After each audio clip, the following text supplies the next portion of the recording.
Muchas gracias a todos los que nos acompañan presencialmente y también de manera virtual.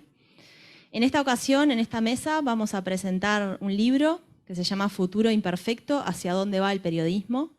Pero la presentación de este libro va a ser también una excusa para conversar sobre el rol del periodismo, el presente y el futuro de nuestro oficio.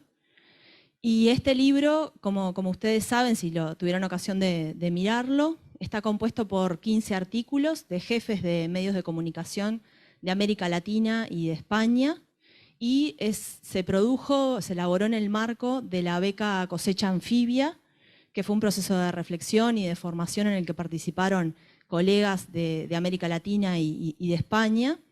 Y para conversar un poco sobre este libro y para contar un poco el proceso de producción, vamos a darle la palabra ahora a Cristian Alarcón.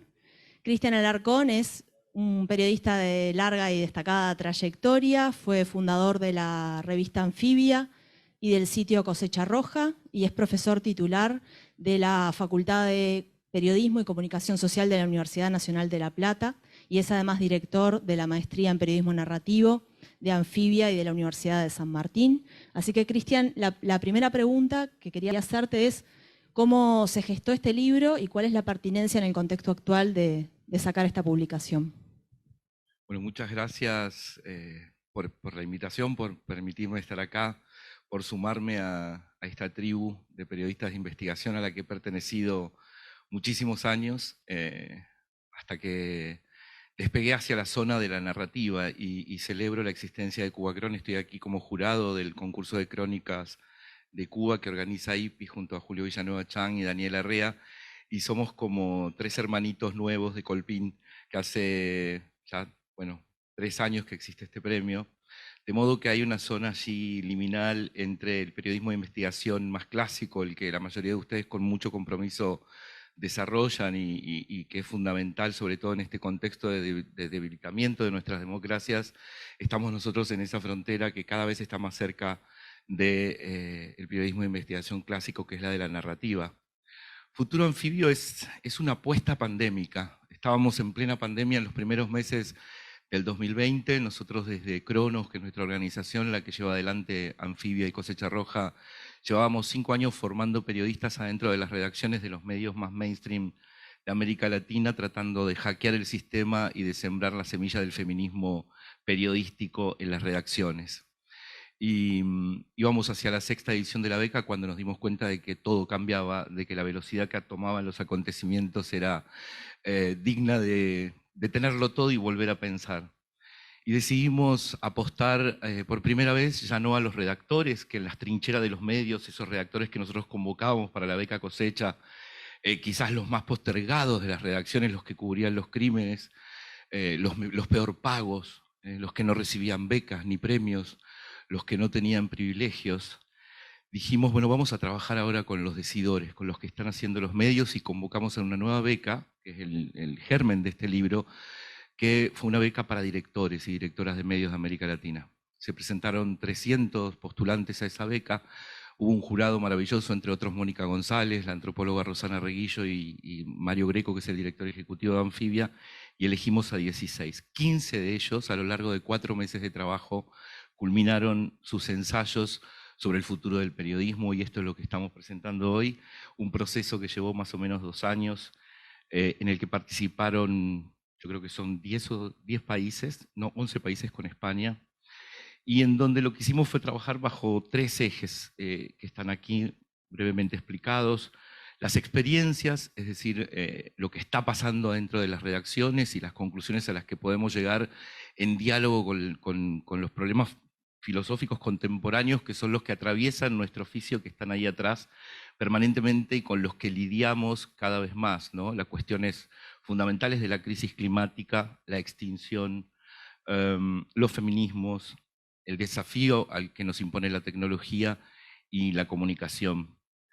La beca estuvo pensada como un espacio de cuidado. Es decir, nosotros sabíamos que estos 15, 16 editores de medios atravesaban la misma tormenta, que estaban angustiados porque no sabían en este contexto cómo se iba a reconfigurar nuestro espacio, sobre todo el de la sobrevivencia, ¿no? Porque estamos hablando de una crisis que nos plantea, por un lado, una crisis de sentido, y por otro, también nos plantea una crisis económica que se desata sobre todo el planeta y que afecta en América Latina a todos los sectores y que particularmente al nuestro lo pone, intensifica, acelera un proceso de deterioro que lleva varios años, un proceso en el que estamos implicados y contra el que tenemos que batallar al mismo tiempo que conseguimos información, revelamos los asuntos de interés público y construimos un relato produciendo sentido en países que están atravesados por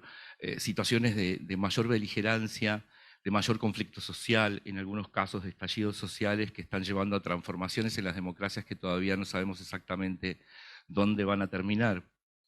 Entonces pensamos en ponerlos en diálogos con pensadores de todos estos campos, la tecnología por un lado, el cambio climático, la crisis climática por otro, y los feminismos por otro.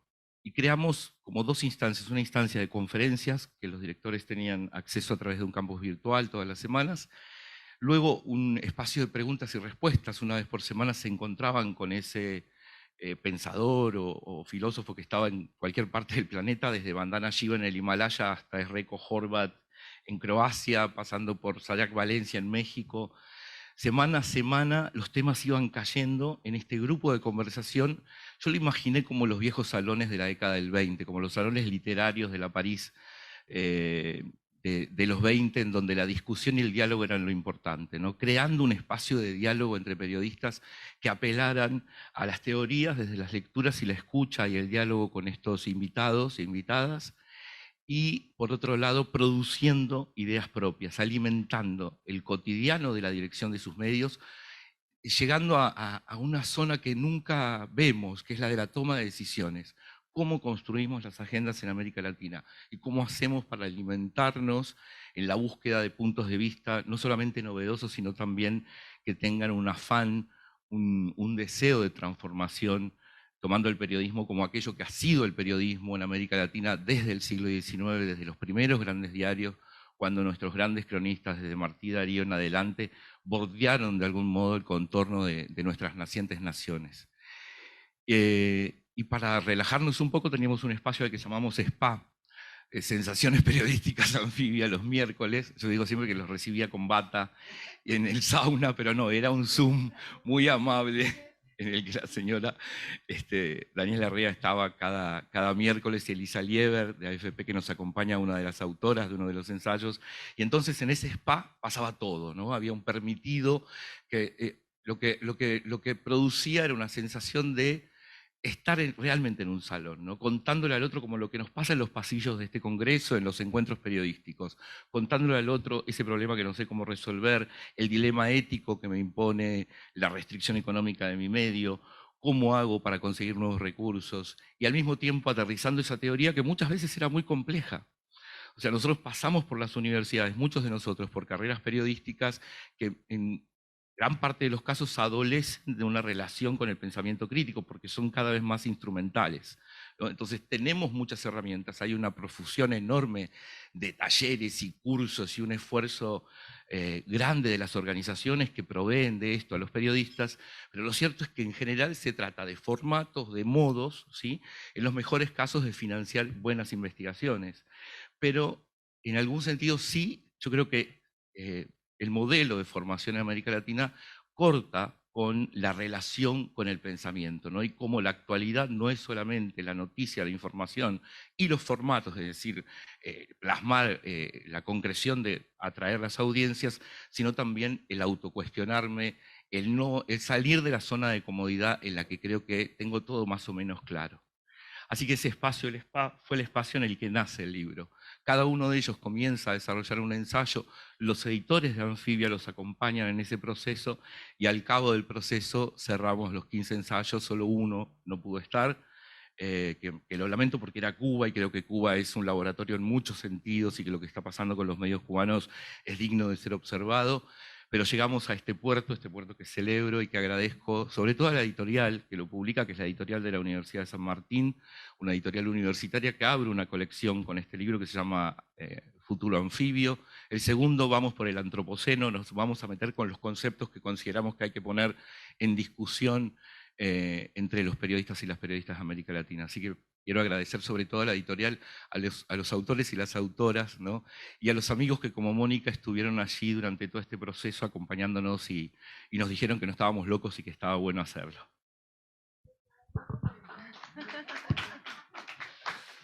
Bueno, muchas gracias, Cristian.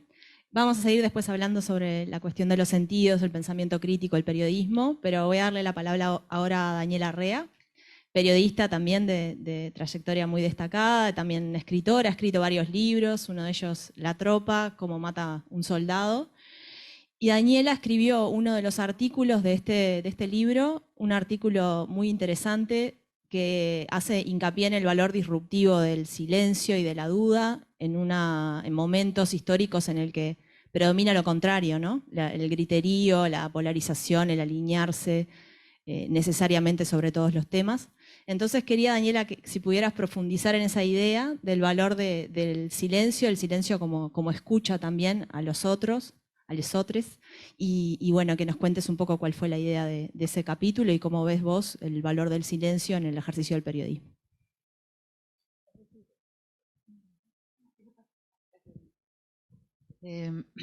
Buenos días, qué gusto estar aquí, también así como en la órbita del periodismo más como duro, ¿no? Entendido en términos de lo que es la investigación.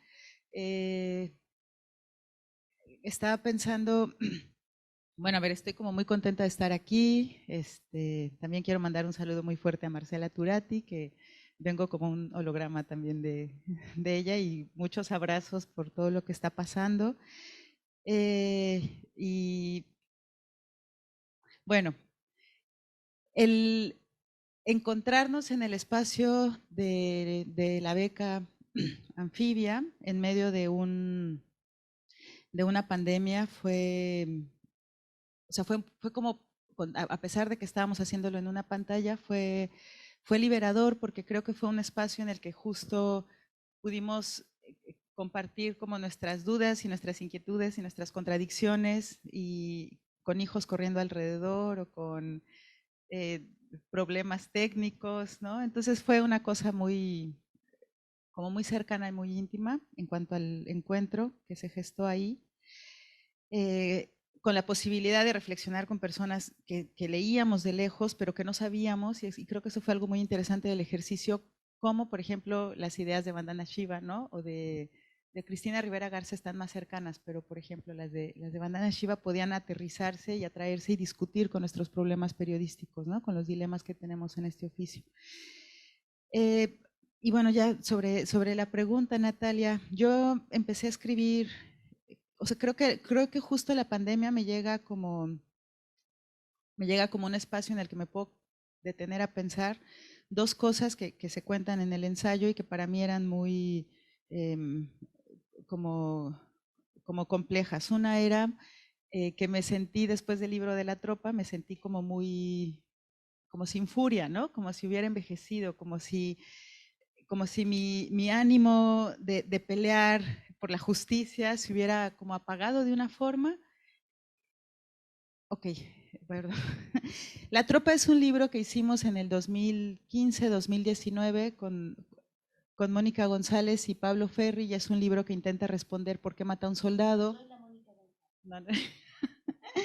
Y en ese libro lo que hacemos es entrevistar a soldados que están encarcelados por haber acusados de ejecución extrajudicial y de desaparición forzada, y revisamos expedientes y analizamos datos, y lo que tratamos de hacer, aspiramos más desde la antropología quizá, fue entender cómo es que una persona decide, entre comillas, libremente convertirse en soldado, cómo es pensada para ser soldado, y por lo tanto cómo es que esa persona deja de ser persona para convertirse en soldada, y entonces como soldada empieza a cometer crímenes terribles que se han traducido en una violencia de 90,000 desaparecidos y 300,000 asesinados en México.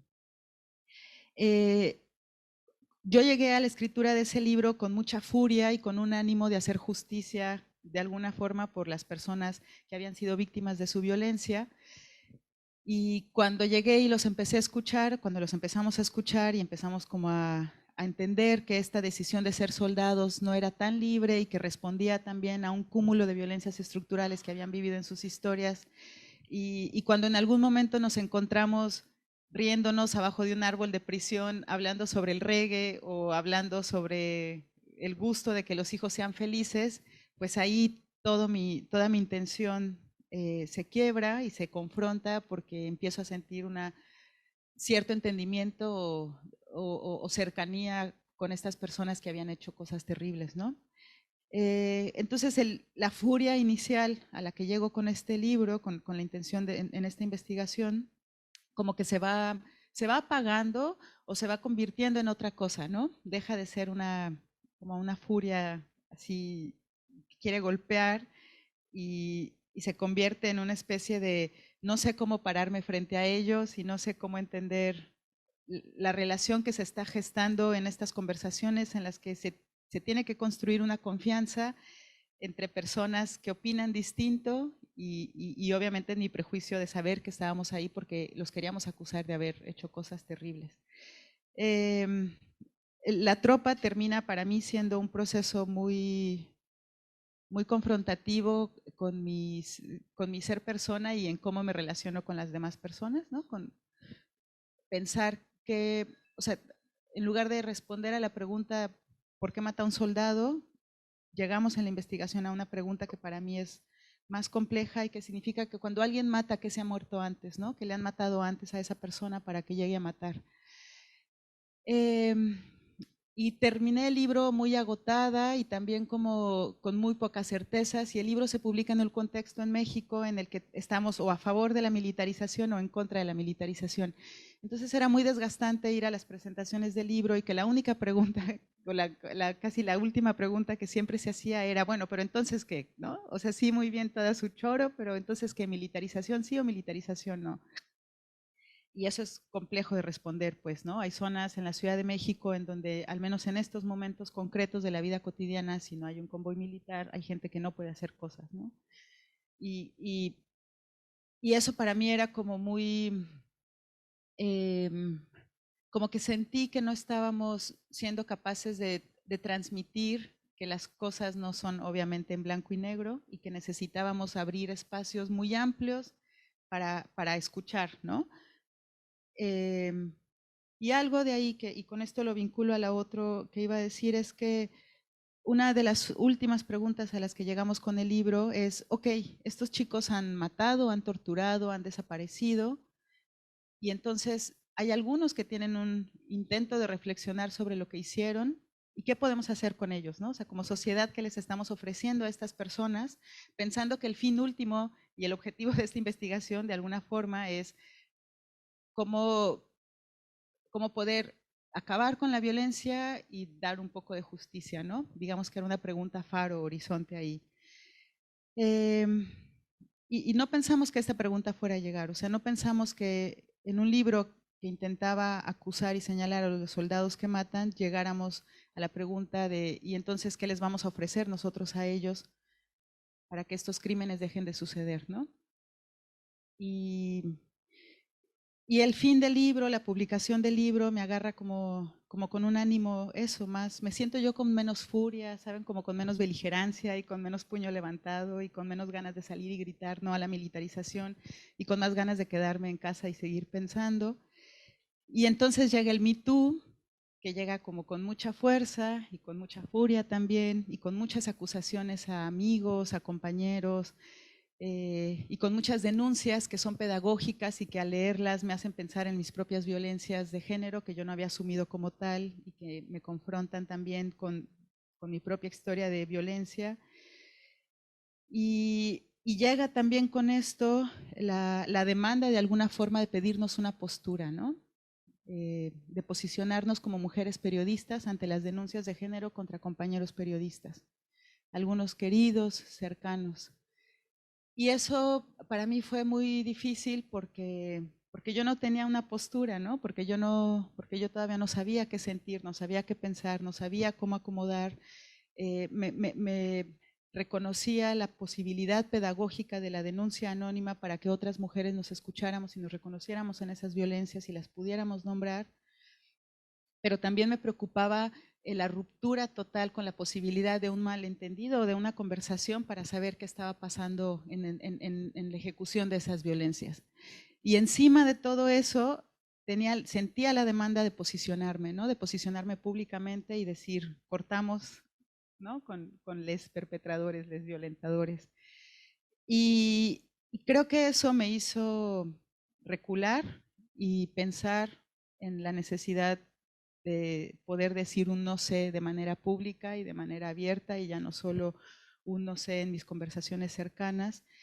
Y eso me hizo pensar en si el periodismo, o sea, los periodistas, se espera de nosotros periodistas que sepamos, que informemos, que tengamos certezas, que digamos la verdad. Pero cuando eso no es posible, porque estamos atravesadas por nuestras propias historias y contradicciones, y porque el mundo es muy complejo, y porque las cosas no son blanco y negras, y porque cada vez hay más cruces de violencias y de historias que determinan la forma en la que somos personas, me pregunto si en esos cruces es posible que el no sé sea también una postura válida del periodista y sea una postura que reivindique la posibilidad de seguir pensando y no una resignación, ¿no? Y pensaba en el silencio, pensaba en las metáforas con las que fuimos construidos como periodistas en las escuelas, el paladín de la verdad y todas estas metáforas que supongo son muy similares en la región. Y pensaba como desde qué otra metáfora podría pensar el oficio para, para que pudiera generar un espacio de silencio y no un silencio de derrota y de resignación, sino un silencio que justo permita que nazca la palabra y la escucha, y entonces a partir de ahí poder responder, por ejemplo, la pregunta de qué les vamos a ofrecer a los perpetradores en sociedades tan violentas como las nuestras, ¿no? Podamos pensar cuál va a ser el significado de justicia cuando tenemos sistemas judiciales tan occidentalizados, en donde lo que está al centro es el victimario y el castigo al victimario y no las personas que han sufrido violencia. O donde podíamos incluso darnos y reconocernos el derecho de cambiar de opinión, ¿no?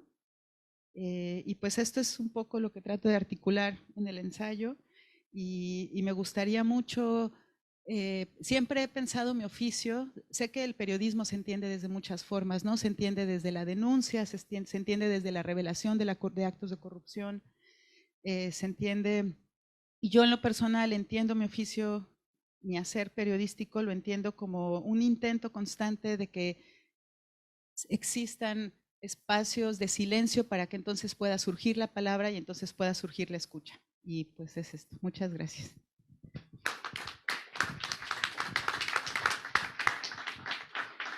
Gracias, Daniela. Vamos ahora, en un ratito, a darle la palabra a Mónica González. Mónica es una periodista también de larga trayectoria, fue, por no decir vieja, fue directora de CIPER durante muchos años y es muy premiada también, ha sido muy premiada, ganó el Premio Nacional de Periodismo en 2019 y el Premio UNESCO a la Libertad de Prensa.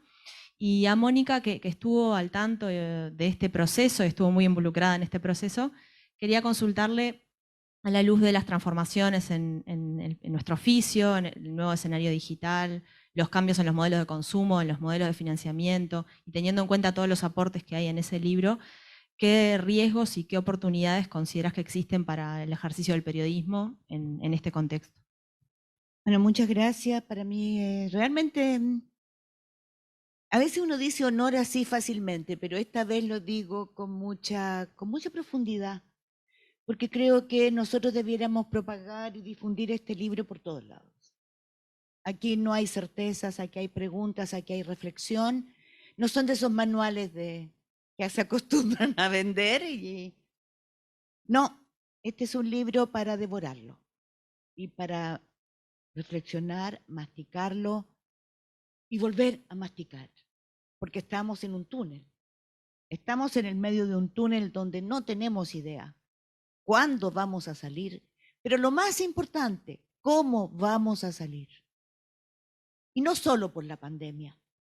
Estamos en el fin de una era, estamos en una crisis múltiple de corrupción, de democracia, económica, social, de legitimidad, de confianzas, de cohesión social.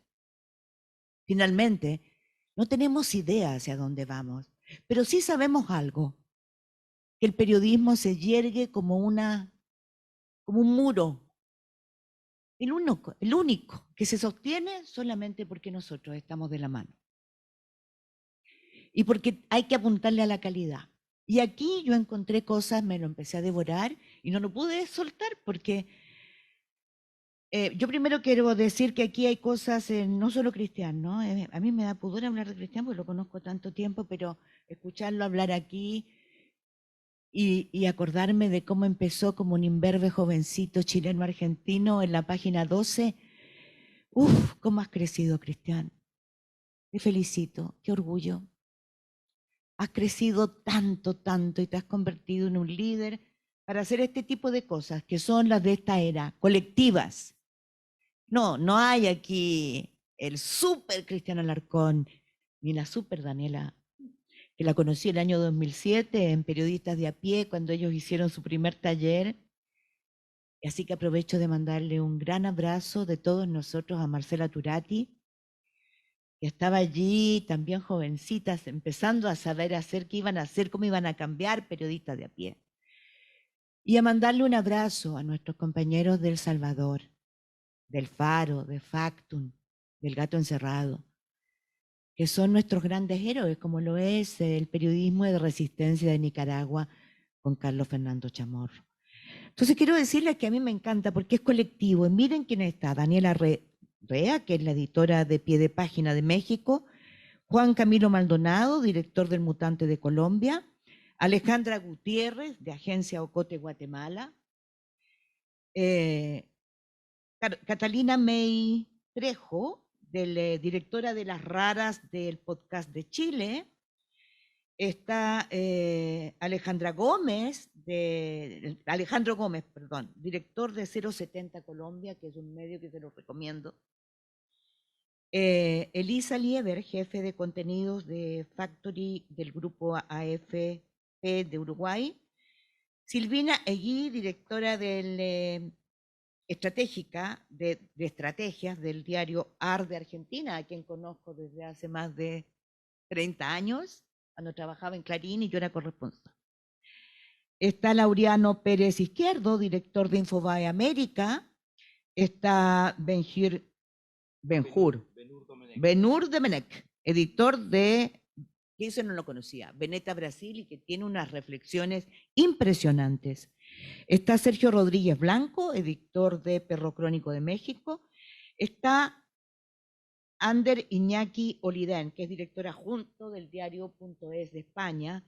Está Tania Montalvo, directora editorial de Animal Político, uno de los medios más importantes de México. Está Luis Meli Reyes, la querida directora de Efecto Cocuyo de Venezuela. Está el director del Pitazo de Venezuela, César Batis, y la directora, miren qué cosa más linda el nombre, Rascacielos de Bolivia. Me encantó ese nombre. Me dio la impresión, se fijan, de que uno siempre lucha por alcanzar el cielo con las manos. Y ese es el rascacielos, nosotros somos rascacielos. Que se llama, porque voy a decir rascacielos, pero no he hecho el nombre, Cecilia Lanz.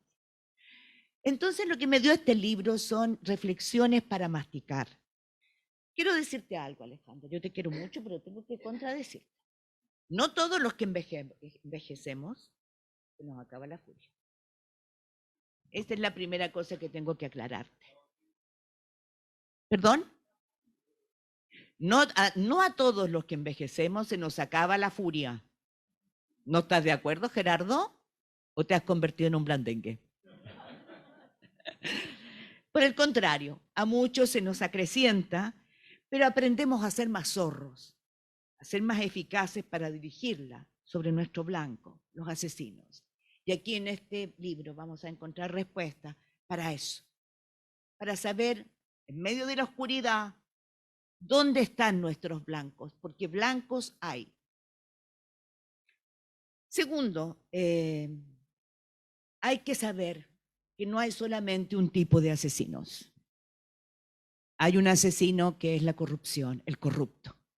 Porque se nos olvida siempre acentuar y decir que la corrupción mata. Y eso es una regla de oro en estos días. El que trafica con vacunas, el que trafica con la salud, el que se roba los fondos para más educación, más salud, más alimentos y deja a poblaciones desguarnecidas, es un criminal y merece ir a la cárcel. Sí, es un criminal y nosotros tenemos que decirlo con todas sus letras. Por último, cuando uno envejece se reblandecen algunas cosas. Y yo nunca antes contaba nada personal. Pero como a mí se me quedaron mis notas arriba, porque de costumbre se me olvidó algo, pero siempre las dejo a un lado.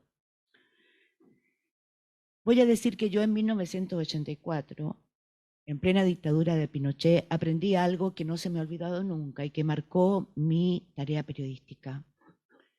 Aprendí que no todos nacen, o mejor dicho, que nadie nace para ser asesino. Y eso nunca debemos olvidarlo.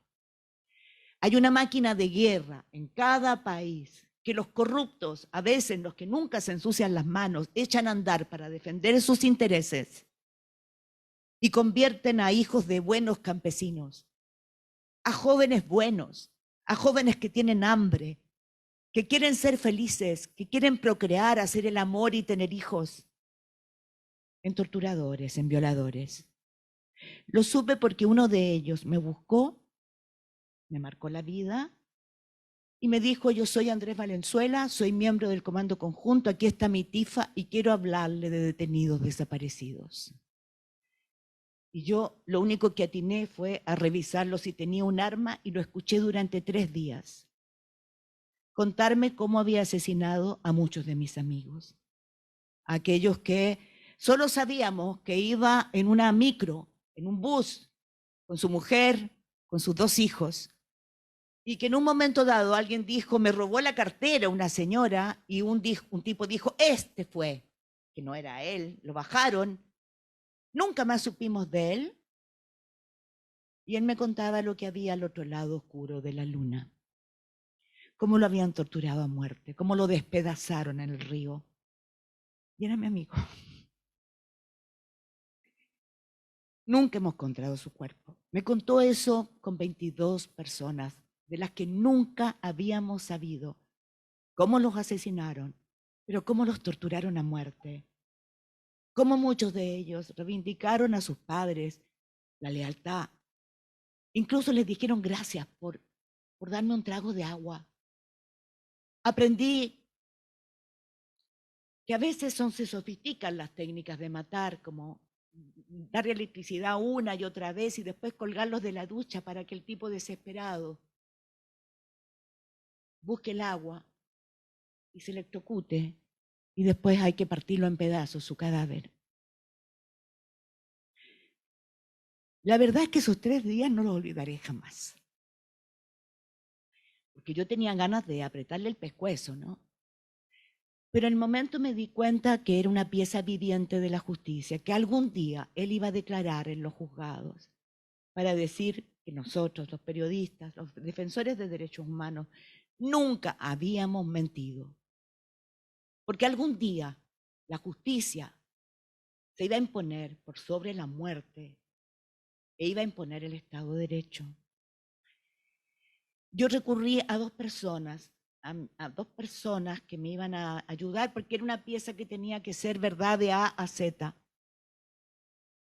Bueno, esas 2 personas las degollaron y a mí me dejaron viva. Esos son los costos que uno corre, pero también aprende que nosotros hacemos un trabajo que es maravilloso. Por eso, hoy día que reina la oscuridad, hay que saber, hay que estar alerta a cuándo se empieza a armar esa máquina de muerte, cuándo se empieza a desencadenar, para alertar a la población, para detenerla, para ser capaces, porque ya no podemos soportar más muertes. No queremos revivir la escalada de la muerte, porque esa máquina de guerra es la que arma el verdadero poder. ¿Cuál es el verdadero poder? No está ni en el Congreso, ni en el Ejecutivo. Son las grandes multinacionales que hoy día, junto al crimen organizado, porque están juntas, hacen negocios juntos, actúan juntos, en Brasil, en Colombia, en México. No podemos seguir contando muertos. Ese es el verdadero poder y ellos arman y les dan los incentivos, el dinero, para que estos soldados de la guerra torturen, violen. Lo último quiero decir, sí, hay que tener silencio, hay que saber escuchar, porque hay demasiado ruido de la máquina, de la industria de la información falsa, que está por la muerte. No nos olvidemos nunca. Nosotros estamos por la vida y tenemos que darnos las manos y decir y denunciar quién es la máquina de muerte. Tenemos que dejar esta tregua estúpida de no denunciar a quienes trabajan para la máquina de la muerte y de la industria de noticias falsas y de la otra industria, de la defensa de los intereses, la defensa de los poderosos, que es una industria que lleva los platas a los paraísos fiscales, que los ayuda a hacer ingeniería tributaria. Son todos ellos nuestros asesinos de los sueños. Sí, nos matan los sueños y las alas. Y nos quieren matar a nosotros, pero no nos van a matar.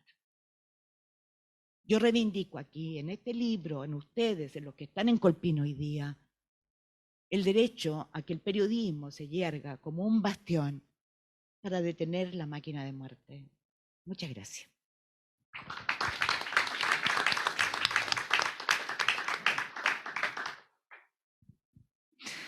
Es difícil hablar después. Bueno, muchas gracias, Mónica.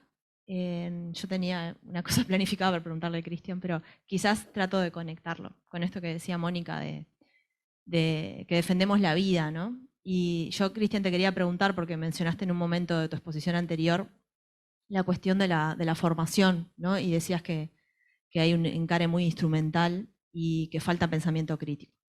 Y bueno, y le sumo a esa pregunta, que sería, bueno, ¿cómo formar a los futuros periodistas?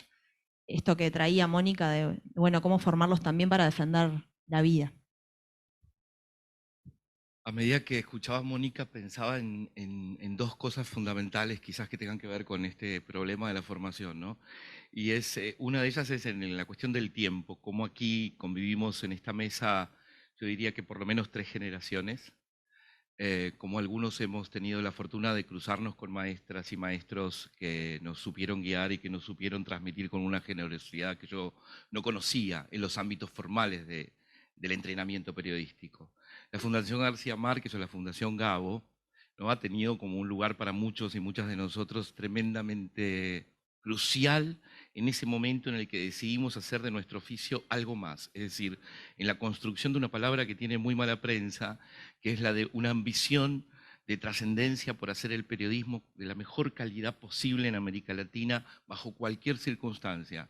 La amenaza, el apriete, la persecución, la falta de recursos, los salarios mal pagos, ¿no?, el vivir en nuestras ciudades, el padecer lo mismo que todos los demás de quienes también hablamos, y las crisis sucesivas a los que nuestros países nos han ido acostumbrando.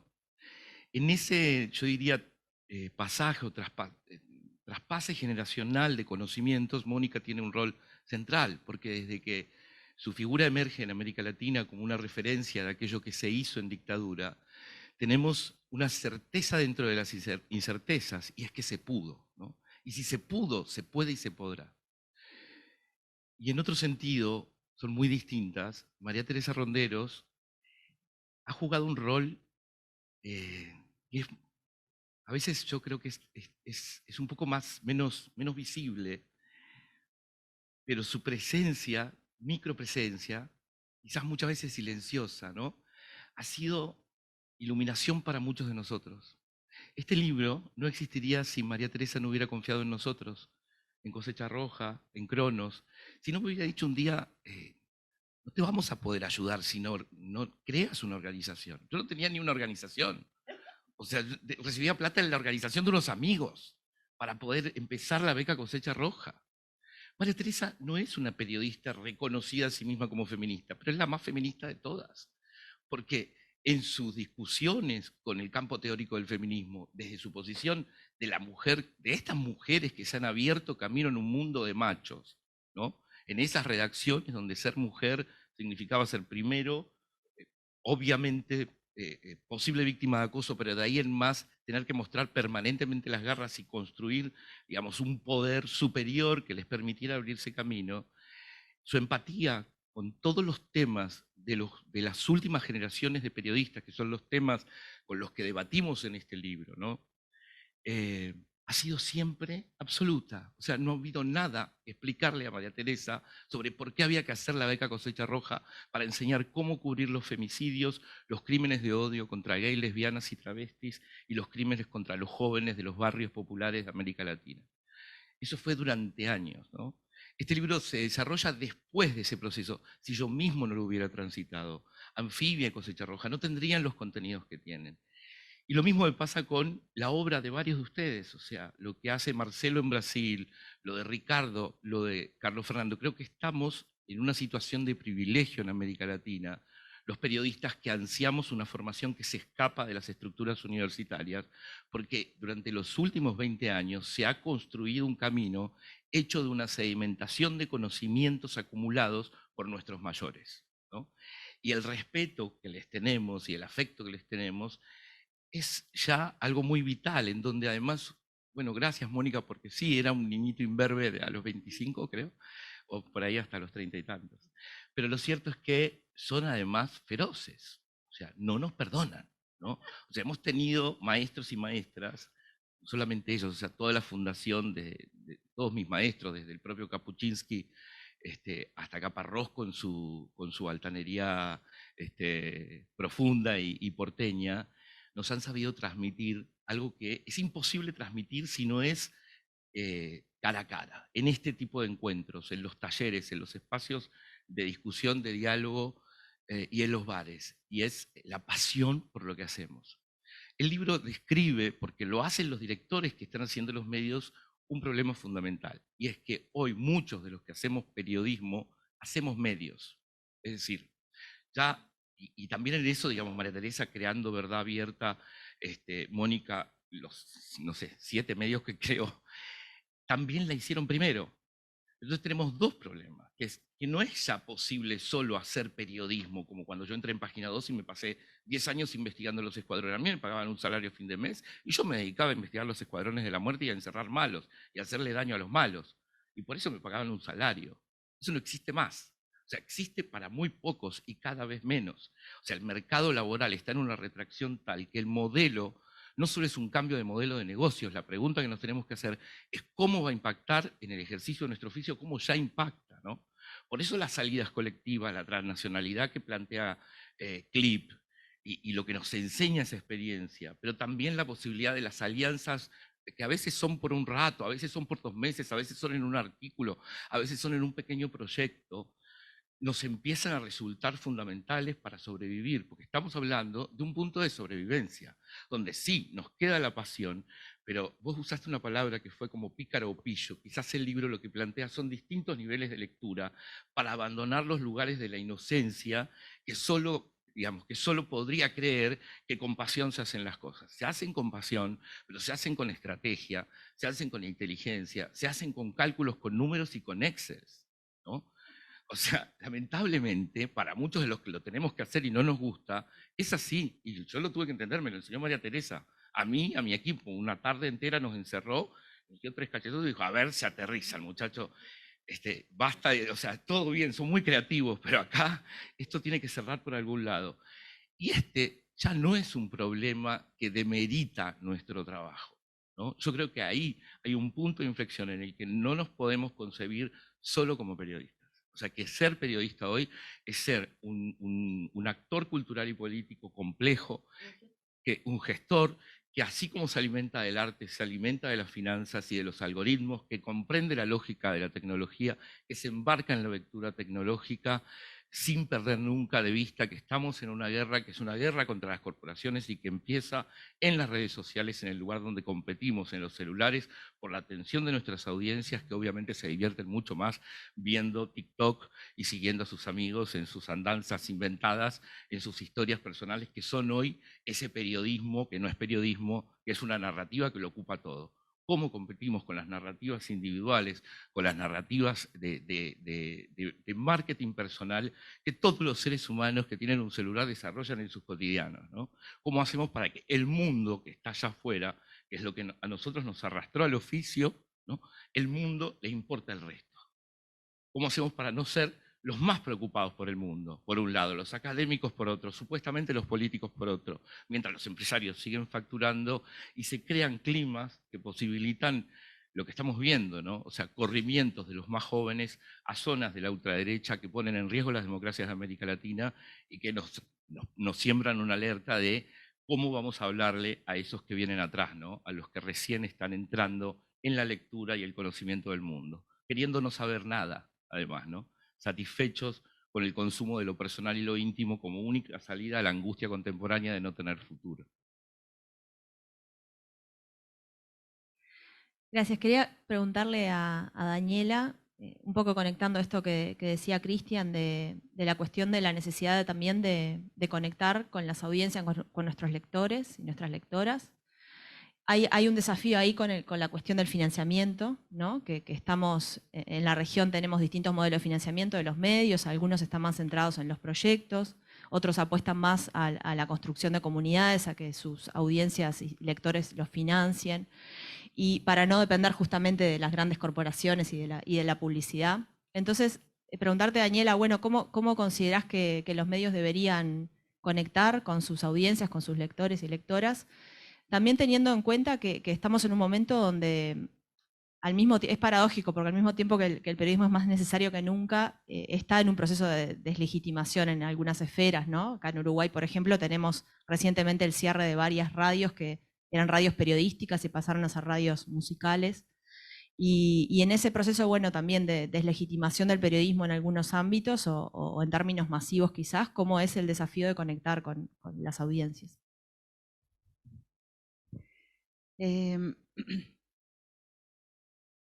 Bueno, el tema que fue algo que conversamos mucho en la beca Anfibia y creo que, bueno, aquí justo haces un texto sobre el consumo, ¿no? Les llaman los snacks. O sea, hay una pregunta que es importante en términos de qué es primero, como la demanda de contenidos breves y accesibles, ¿no? Por parte, o es que eso es lo que nosotros los medios creemos que tenemos que ofrecer para que haya un vínculo. Y me parece que estamos en una inercia sin entender bien qué es el inicio, pues, qué fue lo que empezó primero, si esa demanda por parte de los lectores, si esta idea nuestra de que las personas ya no quieren leer grandes textos o largos textos, sino cosas más breves, o el entendimiento de que así era como podíamos estar en estos vínculos. Eso es por un lado, y por otro lado también creo que algo que entendimos en México a partir de las amenazas a periodistas y de agresiones, desapariciones y asesinatos de periodistas, es que hay una parte de la sociedad que se siente completamente alejada de nosotros, ¿no? Que se siente no escuchada, ignorada, utilizada, engañada por los periodistas. Hay muchos, hablar del periodismo en general es injusto, pero así hay una sensación también. Y eso nos hizo a nosotros darnos cuenta hace unos años que no íbamos a poder hacer, o sea, que la mejor manera de mantener medios y periodistas seguros y medios sólidos era comprobando y confirmándole a la sociedad que nuestro trabajo es necesario, ¿no? Y lo entendimos no lo entendimos primero por las agresiones directas que amenazaban la vida de los periodistas antes que por las necesidades económicas de sostener los medios, ¿no? Pero eso nos hizo ver que la mejor manera de defender al periodismo a fuerzas tiene que pasar por un vínculo social en donde se entienda que nuestro trabajo es importante y en donde nosotros tenemos que ganarnos la confianza, generar interlocución, saber qué es lo que la gente, poner atención a lo que la gente necesita escuchar, necesita informarse. Y creo que es como siendo un poco menos endogámicos y empezar a mirar con más atención lo que la sociedad necesita. O sea, no vamos a poder tener, y lo entendimos en México, no vamos a poder tener seguridad para los periodistas y erradicar la violencia con los periodistas, y de la mano no vamos a poder tener medios sólidos si no sostenemos ese vínculo a partir de lo que la sociedad nos pide. Y creo que tenemos que, por un lado, no subestimar lo que las audiencias quieren y pensar que solo quieren videos rápidos y TikToks, pero por otro lado también generar conversaciones críticas con las audiencias, ¿no? Y de eso escribe Tania Montalvo en su ensayo de la beca. Un paréntesis, creo que de alguna forma todos los ensayos cruzan de una u otra forma con el vínculo con las audiencias, que es algo que nos preocupa a todos. Entonces, tenemos que escuchar y generar conversaciones con las audiencias, pero ser críticos también, porque no podemos caer entonces en una como quitarle el azúcar, pues, ¿no? O sea, no podemos dejar de generar contenido importante para acabar con la muerte y con las grandes transnacionales, solo porque creemos que las audiencias no tienen ánimo de escuchar este tipo de historias, ¿no?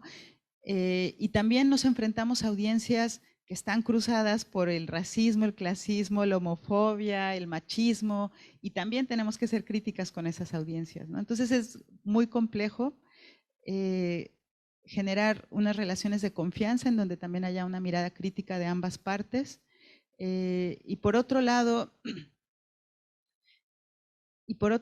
o sea, en relación al tema del cierre de los medios, o sea, creo que a nosotros lo que más nos ha dificultado es entender esta especie de todólogo en lo que se tiene que convertir un periodista para poder sostener un medio en el cual va a publicar las historias importantes, y de pronto nos damos cuenta que estamos invirtiendo más tiempo en buscar recursos, en aprender a tener relaciones con las audiencias, en generar estrategias, en entender los algoritmos, que en investigar las historias que queremos contar, ¿no? Y ese equilibrio es, creo que cada vez más complejo y más difícil, porque la pandemia nos llevó a unos extremos de precarización que no había antes de eso, ¿no? Y pues aquí más bien ojalá podamos seguirlo pensando todos, porque no, o sea, la colectividad lo es, pero es cierto que también tiene unos límites, pues, ¿no? Porque esa colectividad sucede en contextos precarios, y entonces hay proyectos colectivos, pero quienes están ahí haciendo un proyecto colectivo a su vez están en otros 3 proyectos colectivos, y eso en algún momento va a tronar, pues, ¿no? Porque el contexto no ha dejado de ser precario para hacerlo. Y creo que es una solución y creo que es una opción, pero que tampoco, o sea, tenemos que ver de qué manera esa colectividad y transnacionalidad va a ser sostenible, y no a costa de nuestros propios, no sé, estados de salud física y mental, económica y emocional y familiar. Catarsis. Bueno, le voy a dar la palabra a Mónica por última vez y vamos a abrir capaz que un espacio de preguntas en los minutos que nos quedan. Mónica, te quería preguntar en un momento, y vinculado a lo que decía Daniela, decías, bueno, precisamos tomarnos de las manos, ¿no? ¿Quiénes somos los que precisamos tomarnos de las manos, ¿no? ¿Qué pregunto, ¿no? ¿Somos los periodistas, somos todos los medios? ¿Con quién más nos tomamos de las manos? ¿Cuál es el vínculo con nuestras comunidades, con nuestras audiencias en ese proceso? Bueno, lo primero yo quería decir que para poder tomarnos de las manos necesitamos asumir con modestia lo que plantea en el fondo todos los ensayos de este libro. No sé, la modestia. Dejar de ser soberbios. No las sabemos todas. Estamos lejos de sabernoslas todas. Por el contrario. Por eso tenemos que escuchar. Por eso volver a lo esencial, a la calle, a lo primitivo, a lo de siempre. Volver a la calle. Lástima, yo lo lamento porque viene Omicron y yo no sé cuántas variantes vendrán más, pero vamos a tener que seguir en la calle, porque estamos navegando en la oscuridad. Los encuestadores no nos dicen cuántos pobres hay. En ningún país tenemos estadísticas fiables. No nos olvidemos de eso. Entonces tenemos que volver a la calle una y otra vez y cuidarnos con 3 capas de mascarillas, con botellas de alcohol, pero no podemos quedarnos con el computador y sentado con el culito en la silla. Eso no es periodismo. Y darnos las manos quienes nosotros, los que estamos en redes, pero fundamentalmente yo añoro, yo sueño con que Colpini y la Fundación Gabo unan sus redes. Yo añoro, ¿verdad? Es un sueño que podamos unirnos, que podamos unir nuestros talleres, nuestras experiencias, porque tal como decía Cristian, y nosotras, María Teresa, lo sabemos, cuando juntamos experiencias, sale lo mejor, sale. Porque las experiencias, porque efectivamente, Gabriel García Márquez nos enseñó una cosa maravillosa, ponernos desnudos frente a nuestros colegas, contar nuestras miserias, en qué lo hicimos mal, dónde encontramos un obstáculo y también nuestras virtudes. ¿Cómo lo superamos? ¿Cómo superamos el miedo? ¿Cómo superamos los miedos a que nos mataran, a que nos torturaran, a que nos arrebaten las ganas de soñar, a que nos hagan callar, a no tener más ganas de hablar? Y yo creo que eso es básico, porque si no, la soledad es la que nos van a seguir matando así. Y matar es no saber vivir para mí. Hay una mujer que me enseñó hace muchos años que murió, que la mataron, que siempre me dijo en Chile: Mónica, no le temas a la muerte, témele a no saber vivir, témele a no vivir de verdad. Y yo no me olvido nunca, porque de verdad a lo único que uno le puede temer es a quedarse como un mueble, a perder la esencia, a perder lo esencial, que tiene sentido esta vida. Y tiene sentido cuando asumimos debilidades. Entonces yo solo quiero darte las gracias, Cristian, para fundar. Y a cada uno de los que hicieron el ensayo. Porque hay cosas que yo aprendí muchas, les podría citar muchas, pero aprendí, hay personas que dicen con mucho mejor que lo que lo estoy diciendo yo, que es volver a esto de decirme que equivoqué, no sé, y reírse, porque la gente ama la humanidad. Pero también aprendí otra cosa. Hay alguien que nos habla de lo que fue Carlos Monsiváis, ¿no? ¿Cómo se llama el editor de Perro Crónico? Sergio, nos cuenta ese temor de Monsiváis de asumirse, ¿no? De asumirse como homosexual. En nuestra sociedad es tan conservadora, yo he aprendido mucho en el último tiempo. Y él dice: creo que de alguna manera la homosexualidad te da libertad. Parto de la base de que la opinión ajena me condena y entonces no trato de cortejarla. Uy, me quedó, porque dije, es cierto. Bueno, como esas cosas, tenemos tanto que aprender. Y lo último, asumir que somos ignorantes, que necesitamos urgentemente, con anfibia o sin anfibia, necesitamos, como lo hemos aprendido hace mucho tiempo, que los expertos, pero los verdaderos independientes, nos ayuden a entender la economía, la crisis climática, el verdadero poder, el rol de los paraísos fiscales, las mineras, los laboratorios farmacéuticos. Entender el mapa de los expertos ya no es un hobby, es una necesidad imperiosa, porque somos ignorantes. Gracias, Mónica. Cristian me acota que el libro se está vendiendo en el fondo, para los que quieran. En el fondo. No, traje los que pude en una maletita, porque salió hace 5 días de la imprenta, fue maravillosa la coincidencia, de hecho esta mesa no estaba programada. Le agradezco a Ricardo, que hace 2 semanas me enteré que el libro iba a estar, y le dije a ver si podíamos, y nos ha dado este espacio de privilegio maravilloso. Así que los que están, yo creo que al cambio son 50.000 pesos o 40. No, 40. No, ¿cuánto? $10. $10. ¿Cuánto es? 500, ahí está. Ah, perdón. Entonces, pero además hay un bonus track. Al lado de ese libro hermoso se van a encontrar con un objeto de arte que es el último libro de Anfibia que se llama Cuerpo, que son 15 relatos sobre el cuerpo contemporáneo ilustrados por artistas. Y salen lo mismo. Muchas gracias. No sé por qué todos salieron desesperados a buscar el libro. ¿Alguien quiere hacer alguna pregunta? ¿O damos por concluido? A ver. Una pregunta, me sumo al homenaje de todos, los felicito a Cristian y a todos los que han hablado, Mónica, y me sumo al homenaje, ¿no? La pregunta es realmente tonta comparado con todo lo que han hablado, que es muy importante, pero me picó la curiosidad, ¿por qué el único que no se pudo publicar fue el de Cuba? Estaban, creo, atravesando por una situación especial. La editora que tenía a cargo el ensayo, bueno, siempre hay un margen de error, ¿no? Todo lo que hablábamos recién me parece. No, ningún problema político. Yo creo que es madre de niños muy pequeños y la cosa se puso dificultosa. Fue solo eso. Bueno, muchas gracias a todos. Nos vemos en otras actividades en la tarde.